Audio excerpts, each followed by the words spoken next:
أعوذ بالله من الشيطان الرجيم. بسم الله الرحمن الرحيم. الحمد لله نحمده ونستعينه ونستغفره ونؤمن به ونتوكل عليه ونعوذ بالله من شرور أنفسنا ومن سيئات أعمالنا. من يهده الله فلا مضل له ومن يضلله فلا هادي له. نشهد أن لا إله إلا الله وحده لا شريك له ونشهد أن سيدنا وحبيبنا وشفيعنا ونبينا ومولانا محمدا عبده ورسوله. ونصدق ونقر أن سيدنا ومتبوعنا وإمامنا ومهدينا ومولانا السيد محمدا المهدي الموعود خليفة الله قد جاء ومضى. ونسلم على آلهما وأصحابهما أجمعين. أما بعد، فقال الله سبحانه وتعالى في القرآن المجيد والفرقان الحميد: فأعوذ بالله من الشيطان الرجيم. بسم الله الرحمن الرحيم.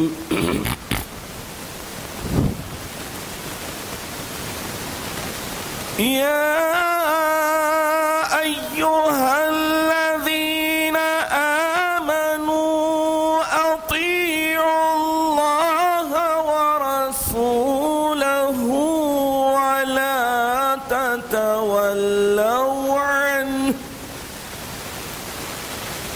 ولا تتولوا عنه وأنتم تسمعون. صدق اللہ العظیم.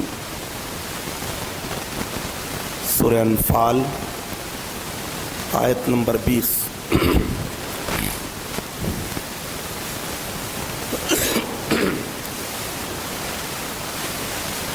حاضرین محترم، انسان ہونے کی حیثیت سے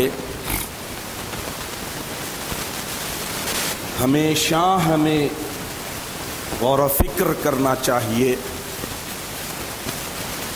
تجسس کرنا چاہیے کہ اللہ تعالیٰ کی بے شمار مخلوقات کائنات میں ہیں، لیکن اللہ تعالیٰ نے اپنے تمام کتابوں میں، صحائف میں اور بطور خاص اپنی سب سے آخری کتاب قرآن عظیم میں دیگر مخلوقات کے مقابلے میں انسان کو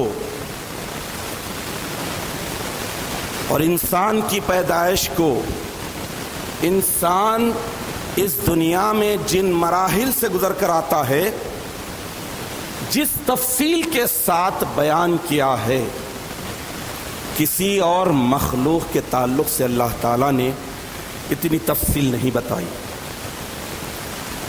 اگر وہ آیات شریفہ آپ کے سامنے رکھنے کی سعادت حاصل کروں تو کافی وقت ہوگا، جس میں اللہ تعالیٰ نے انسان کی پیدائش کے ابتدائی مرحلے سے لے کر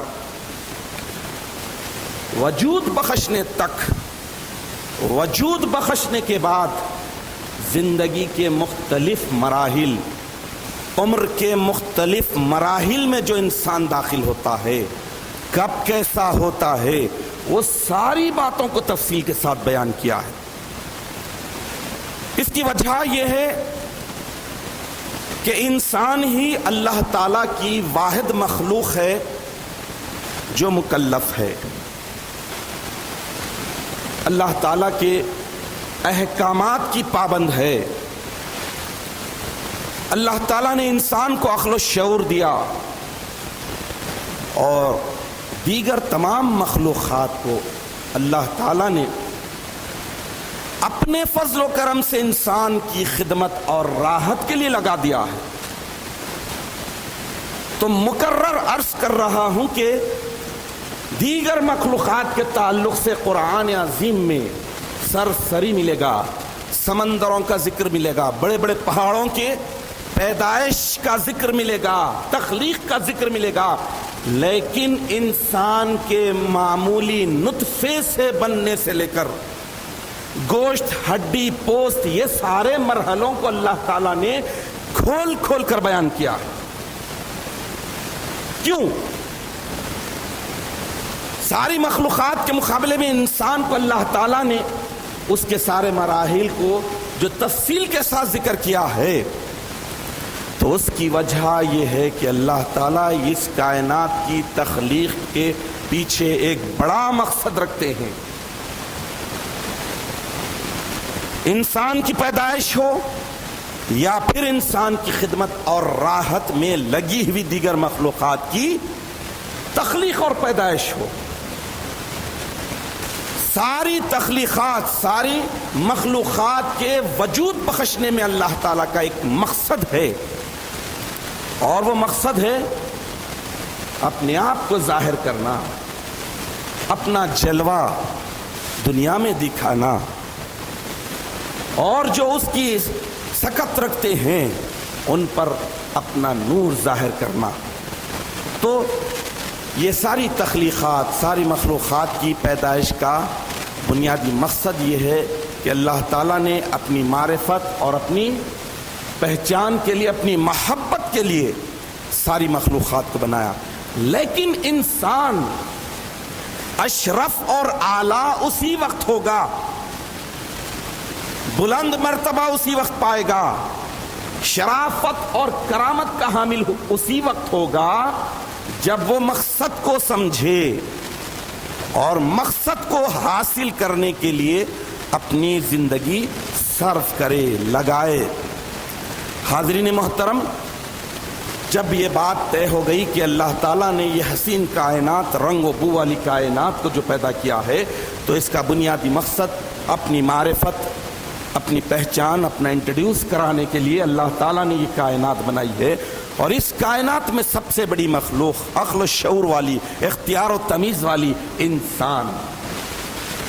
انسان کی اکثریت ہمیشہ اپنی پیدائش کے اس بنیادی مقصد کو، منشا کو فراموش کرتی رہی ہے اور کرتی رہے گی، لیکن اللہ تعالیٰ بتاتے ہیں کہ وہی انسان کہلانے کے قابل ہوگا، انسانیت کے بلند مرتبے پر ہوگا، جو اللہ کی معرفت اور محبت کے ساتھ زندگی بسر کرتا ہے۔ تو محبت اور معرفت انسان کی زندگی کا سب سے بڑا مقصد ہے اور ایم اور ٹارگٹ ہے اور ہونا چاہیے۔ اور جب ایک انسان یہ سمجھ جاتا ہے کہ اللہ تعالیٰ کی معرفت اور محبت ہی اس کی زندگی کا مقصد ہے، تو اب یہاں پر انسان پر ضروری ہو جاتا ہے دو باتیں انسان پر ضروری ہو جاتی ہیں۔ ایک، جس کی محبت اور جس کی معرفت کا وہ ٹارگٹ بنایا ہوا ہے، اس کی بندگی کرے۔ اور دوسری اہم بات یہ کہ بندگی کے ساتھ ساتھ جس کی محبت اور جس کی معرفت کو اپنی زندگی کا مقصد بنایا ہوا ہے، اس کی پابندی کو بھی اختیار کرے۔ بندگی اور پابندی دونوں کو اختیار کرنے کے بعد ہی ایک مومن بند ایک انسان سچا ایماندار بنتا ہے، سچا مومن بنتا ہے، اللہ کا سچا پرستار اور محبت کرنے والا اور چاہنے والا بنتا ہے۔ تو اب یہ بات تو سبھی جانتے ہیں کہ اللہ تعالیٰ نے یہ کائنات بے مقصد بے منشا نہیں بنائی ہے۔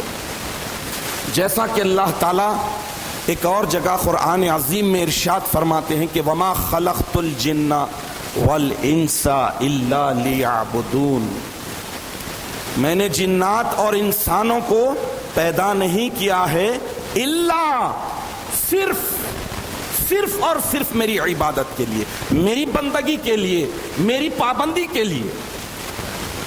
تو مہدی موعود برحق علیہ الصلوۃ والتسلیم اس آیت شریفہ کا بیان فرمائیں کہ الا لیعبدون، یعنی میری بندگی کے لیے پیدا کیا ہوں، یعنی لیعرفون، میری معرفت کے لیے، میری پہچان کے لیے۔ تو اللہ تعالیٰ خود اس بات کا اعلان فرما رہے ہیں کہ کل کائنات کے ساتھ ساتھ اشرف المخلوقات انسان اور جنات کی تخلیق کا، پیدائش کا بنیادی مقصد اللہ تعالیٰ کی معرفت ہے، اور معرفت کو حاصل کرنے کے لیے، پانے کے لیے بندے کو بندگی اور پابندی اختیار کرنا پڑتا ہے، اور بندگی اور پابندی اسی وقت ہوتی ہے جب آدمی ایماندار ہو، آدمی اپنا اختیار اپنے اوپر نہ چلائے، اپنا اختیار اللہ کے سپرد کر دے، اللہ کے حوالے کر دے، اختیار ختم کر لے، اپنی ہستی کو ختم کر لے، اپنی ہستی کو میٹ لے۔ میں نے آپ کے سامنے سورہ انفال کی آیت نمبر 20 کی تلاوت کا شرف حاصل کیا۔ اس میں اللہ تعالیٰ اشرف المخلوقات انسانوں سے نہیں، اس لیے کہ انسانوں کی اکثریت، بہت بڑی تعداد ہر دور میں سرکش رہی ہے، نافرمان رہی ہے، اپنے مقصد حیات کو بھول گئی ہے، اس دنیا کی لذتوں میں، یہاں کی نعمتوں میں مر مٹ کر لذت دینے والا، انعام دینے والے کو بھول گئے تھے، اور بھولتے رہے ہیں، قیامت تک بھولتے رہیں گے۔ تو اکثریت انسانوں کی گمراہ اور سرکش رہتی ہے، اس لیے اللہ تعالیٰ نے بتا دیا سورہ انفال کی آیت نمبر 20 میں کہ انسانوں میں بھی وہ طبقہ جو سب سے اشرف ہوتا ہے، عقل و شعور والا ہوتا ہے، ایماندار ہوتا ہے، انہیں مخاطب کرتے ہوئے اللہ تعالیٰ ارشاد فرماتے ہیں کہ یا ایھا الذین آمنو، اے وہ لوگوں جو ایمان لائے ہو، اطیعوا اللہ، اطاعت کرو، پیروی کرو۔ کس کی پیروی کرو؟ اطیعوا اللہ، اللہ کی پیروی کرو، خالق کی پیروی کرو، اس کی پیروی کرو جس کی محبت اور جس کی معرفت تمہاری زندگی کا مقصد حیات ہے اور ہونا چاہیے۔ یا ایھا الذین آمنوا یا ایھا الذین آمنوا اطیعوا اللہ ورسولہ، اے ایمان والو تم اللہ کی اور اس کے رسول کی اطاعت کرو، ولا تتولوا عنہ، اور اس سے روگردانی مت کرو، وانتم تسمعون، جبکہ تم اس کو سن چکے ہو۔ تو اب یہی بات معلوم ہو رہی ہے کہ ایک آدمی مقصد حیات کو، اپنی زندگی کے سب سے بڑے ٹارگٹ اللہ کی محبت، اللہ کی معرفت، یعنی اللہ کو پہچاننا کہ اللہ پیدا کرنے والا کیسا ہے، اس کا حسن و جمال کیسا ہے، یہ دیکھنے کے لیے اسے بندگی اور پابندی اختیار کرنا پڑتا ہے۔ اور بندگی اور پابندی کو آدمی اسی وقت بندگی اور پابندی کا حامل ہو سکتا ہے، بندگی اور پابندی پر عمل کر سکتا ہے جبکہ وہ اللہ اور اس کے رسول کی اطاعت پیروی کرنے لگ جائے۔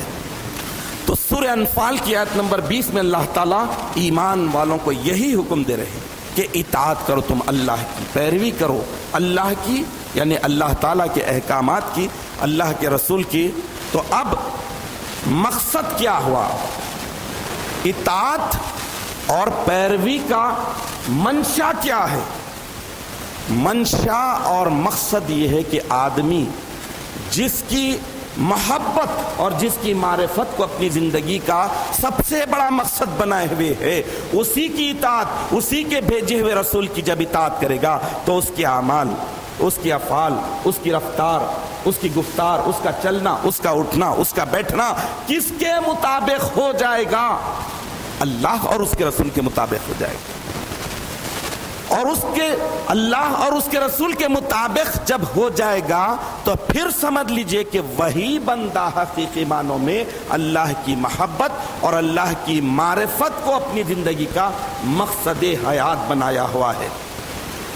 تو انسان کو، مومن بندوں کو اللہ تعالیٰ جو حکم دے رہے ہیں کہ اطیعوا اللہ، اطاعت کرو، حکم ہے اللہ کی اور اللہ کے رسول کی۔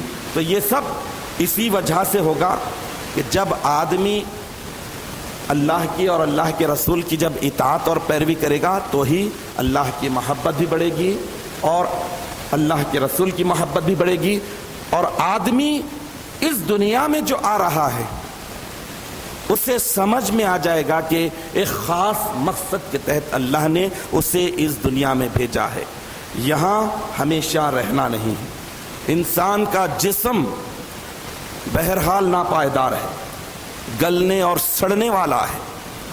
انسان کو یہ دیکھنا ہے کہ جسم تو بہرحال جانے والا ہے، روح اس کی ہمیشہ سے ہے، اور مرنے کے بعد بھی روح باقی رہے گی، وہی پھر جسم بحال ہوگا اور اس کے بعد دوبارہ جب زندہ کر کے اللہ کے پاس پیش کیے جائیں گے۔ تو انسان اس دنیا کی زندگی میں بندگی کیا تو کس کی کیا، بندگی کیا تو کیسے کیا، بندگی کیا تو کیوں کیا، پابندی اختیار کیا تو کیوں کیا، پابندی اختیار کیا تو کس کی کیا، یہ ساری چیزیں وہاں پر جواب کے طور پر دینا پڑے گا۔ تو یہ دنیا کی زندگی ہی انسان کو یہ بتا رہی ہے کہ اللہ کی محبت اور معرفت کے لیے اللہ تعالیٰ نے پیدا کیا ہے، بے مقصد دنیا میں نہیں آئے ہیں۔ کوئی بھی انسان جب کوئی کام کرتا ہے تو ایک مقصد کے تحت کرتا ہے، اور اس کا مقصد ہوتا ہے کہ فائدہ حاصل ہو، مشقت جھیلے بھی تو فائدہ حاصل ہو، راحت کے کام کرے تو بھی فائدہ حاصل ہو۔ اور اگر انسان فائدہ حاصل کرنے کے لیے یہ دیکھے کہ یہ دنیا کی زندگی عارضی زندگی ہے، یہاں کے بعد وہاں جانا ہے اور اللہ کے پاس جواب دینا ہے کہ اللہ نے ہمیں اشرف المخلوقات بنایا تھا، بندگی اور پابندی کے قابل بنایا تھا، تو پھر ہم سرکش کیوں رہے، آزاد کیوں رہے؟ اسی لیے حدیث شریف میں آیا ہے کہ الدنیا سجن المؤمن و جنت الکافر، دنیا مومن کے لیے قید خانہ ہے اور کافر کے لیے جنت ہے۔ اب یہ ضروری نہیں کہ کافر وہی ہوتا ہے جو چرچ میں جاتا ہے، کافر وہی ہوتا ہے جو بٹو لگاتا ہے، کافر وہ ہوتا ہے جو اللہ کے احکام کی خلاف ورزی کرتا ہے، کافر وہ ہوتا ہے اللہ کے رسول کی اطاعت کے خلاف زندگی بسر کرتا ہے، کافر وہ ہوتا ہے جو اپنی زندگی کے سب سے بڑے مقصد اللہ کی محبت اور معرفت کے خلاف زندگی بسر کرتا ہے، غفلت کی زندگی بسر کرتا ہے۔ تو اب اس حدیث شریف سے آپ دیکھ لیجئے کہ مومن کے لیے یہ دنیا قید خانہ ہے۔ قید خانے میں کیا سہولتیں رہتی ہیں؟ قید خانے میں آدمی کو پیر پھیلانے کی بھی سہولت نہیں رہتی، آدمی کو کھانا بھی اپنے ٹیسٹ کا نہیں ملتا، وقت پر نہیں ملتا، یہ ساری مصیبتیں، ایسے بہت ساری باتیں ہیں، کچھ بھی نہیں رہتا، حتیٰ یہ کہ قیدی کے پائجامے میں ناڑا بھی نہیں ہوتا کہ کہیں وہ ناڑا ڈال کر پھانسی نہ لے لے۔ تو ایک مومن بندے کے لیے یہ دنیا قید خانہ ہے۔ تو میں نے جیسا شروع میں عرض کیا کہ اللہ کی محبت اور معرفت آدمی کو، مومن بندے کو اسی وقت ہوگی جب وہ بندگی کے ساتھ ساتھ پابندی کو بھی اختیار کرے، بندگی بھی کرے اور پابندی بھی. اسی لیے اللہ تعالیٰ نے تلاوت کردہ سورہ انفال کی آیت نمبر 20 میں اللہ تعالیٰ بتا دیے کہ اے ایمان والو اللہ کی اور اللہ کے رسول کی اطاعت کرو اور اس سے روگردانی سرکشی مت کرو جبکہ تم سن چکے ہو. تو اب یہی بات معلوم ہے کہ اللہ اور اللہ کے رسول کی اطاعت واجب ہے. اس کے بعد اللہ کے رسول صلی اللہ تعالی علیہ وسلم نے اپنے بات صرف ایک ہی ہستی ایک ہی ذات کی اطاعت پیروی کو فرض قرار دیا ہے، وہ ہے مہدی آخر الزمان. اس کے لیے صرف ایک حدیث شریف آپ کے سامنے رکھتا چلوں. اللہ کے رسول صلی اللہ تعالی علیہ وسلم ارشاد فرما دیے کہ من اطاعہ، جو کوئی اس کی یعنی مہدی کی اطاعت کا، اطاعنی تو وہ گویا میری اطاعت کی، ومن عصاہ اور جو کوئی اس کی نافرمانی کیا، روگردانی کیا، سرکشی کیا، مخالفت کی، عصانی تو وہ میری مخالفت کی. تو اب اس حساب سے ایک مومن بندے کو یہ سمجھنا ہے، قرآن مخاطب بھی ہو رہا ہے مومن بندوں کو. تو ہمیں اللہ کے فضل و کرم سے اسلام کی دولت بھی ملی، مہدویت کی بھی دولت ملی، اللہ کا فضل شامل حال ہے. اب ہمیں صرف ہر لمحہ اور ہر لحظہ اس بات کو پیش نظر رکھنا ہے کہ ہمارا وجود کیوں ہے. معمولی سے خطرے سے اللہ تعالیٰ پیدا کیے اور انسان کی تخلیق کو تفصیل سے بیان کر رہے ہیں. اس تفصیل کے مراحل سے گزرنے کے بعد ہمارا وجود ہوا ہے تو یہ وجود بے وقت نہیں ہے، بے وجہ نہیں ہے، بے مقصد نہیں ہے. اسی لیے مہدی موعود برحق علیہ الصلوۃ والتسلیم نے بھی فرائض ولایت کے نام سے جو باتیں قرآن کے روشنی میں جو بیان کیے ہیں وہ اور فرائض نبوت ہی ایسے ہیں جو انسان کو بتاتے ہیں کہ بندگی کس رنگ سے کرے، بندگی اور اللہ کی عبادت کس طرز سے کرے، اللہ کی محبت اور معرفت کیسے حاصل ہوتی ہے. نماز پڑھنا کمال کی بات نہیں ہے، بلکہ اللہ کے دربار میں جب جا رہے ہیں تو شوق بھی ہو، خوف بھی ہو، جسم بھی پاک ہو، باطن بھی پاک ہو، تو پھر اللہ رب العالمین مہربان بھی ہوتے ہیں. اور نماز تو معراج المومنین ہے، مومن کی معراج ہے. اگر بندہ جسم کے طور پر نماز پڑھ رہا ہے تو یہی رہے گا، اگر روح کے ساتھ پڑھے گا تو افلاک کی سیر کرتا جائے گا. تو نماز وہ چیز ہے، وہ دولت ہے جو انسان کو قیامت میں جانے کے بعد عبادات میں سب سے پہلے نماز کے تعلق سے سوال ہوگا. تو مختصر یہ کہ اللہ کی معرفت اور محبت انسان کو اسی وقت حاصل ہوتی ہے جب انسان بندگی اور پابندی کا حامل ہو. بندگی اور پابندی اسی وقت ہوگی جب بندہ فرائض نبوت اور فرائض ولایت کو سمجھے، اس کی حقیقت کو جانے کہ یہی فرائض ایسے ہیں جس کی وجہ سے انسان کی محبت ڈیولپ ہوتی ہے، اللہ سے رشتہ بڑھتا ہے، نزدیکی ہوتی ہے اور روح بالدہ ہو جاتی ہے. تو الغرض اطاعت، اللہ کی اطاعت، رسول کی اطاعت اور رسول کے حکم سے، اللہ کے حکم سے اللہ کے خلیفے کی اطاعت تمام مومنوں پر فرض ہے. اور یہی اطاعت ایک مومن بندے کو دنیا اور آخرت کی برکتیں عطا فرماتا ہے. انسان یہاں بھی سکھی رہتا ہے، آخرت میں بھی سرخرو اور کامیاب ہو جاتا ہے. اطاعت ہی ایک ایسی چیز ہے کہ جس کی وجہ سے، پیروی کی وجہ سے آدمی کو قلب مطمئنہ، دل کا سکون، دل کا اطمینان حاصل ہوتا ہے. اور یہ دل کا اطمینان ایسی دولت ہے جب کسی کو مل جاتی ہے تو وہ اللہ کا ہو جاتا ہے اور اللہ اس کا ہو جاتا ہے. اور یہ اطاعت اور پیروی اللہ کی اور اللہ کے رسول کی، بندگی اور پابندی ایک ایسی چیز ہے جس کی وجہ سے آدمی کا جسم بھی ہلاک ہونے سے بچ جاتا ہے اور اس کی روح بھی ہمیشہ تازہ رہتی ہے، زندہ رہتی ہے. تو ہمیں اطاعت اور پیروی کے لیے قرآن حکیم کی طرف رجوع کرنا چاہیے، اللہ کے رسول صلی اللہ تعالی علیہ وسلم کی تعلیمات کی طرف رجوع کرنا چاہیے، اللہ کے خلیفے کی تعلیمات کی طرف رجوع کرنا چاہیے کہ اطاعت اور پیروی کیسی کرنی چاہیے، نماز کیسی پڑھنی چاہیے، روزہ کیسا رکھنا چاہیے، حج ہو تو مقصد کیا ہو، یہ ساری عبادتوں کا ایک ہی مقصد بنے کہ اللہ کا تقرب، اللہ کی محبت، اللہ کی معرفت اور اللہ کی پہچان حاصل ہو جائے۔ ہم اللہ تعالیٰ سے دعا کرتے ہیں کہ الہ العالمین ہمیں صحیح معنوں میں اطاعت اور پیروی کا جذبہ عطا فرما اور ہمارا ہر عمل بندگی کے دائرے میں ہو، اللہ تعالیٰ کی طرف سے، اللہ کے رسول کی طرف سے، اللہ کے خلیفے کی طرف سے جو پابندیاں ہم پر لاگو ہوتی ہیں اسے ہم پورے شوق کے ساتھ، پورے ولولے کے ساتھ اختیار کریں تاکہ ہم دنیا میں بھی کامیاب ہو اور آخرت میں بھی کامیاب ہو جائیں۔ آمین یا رب العالمین، وآخر دعوانا ان الحمد للہ رب العالمین۔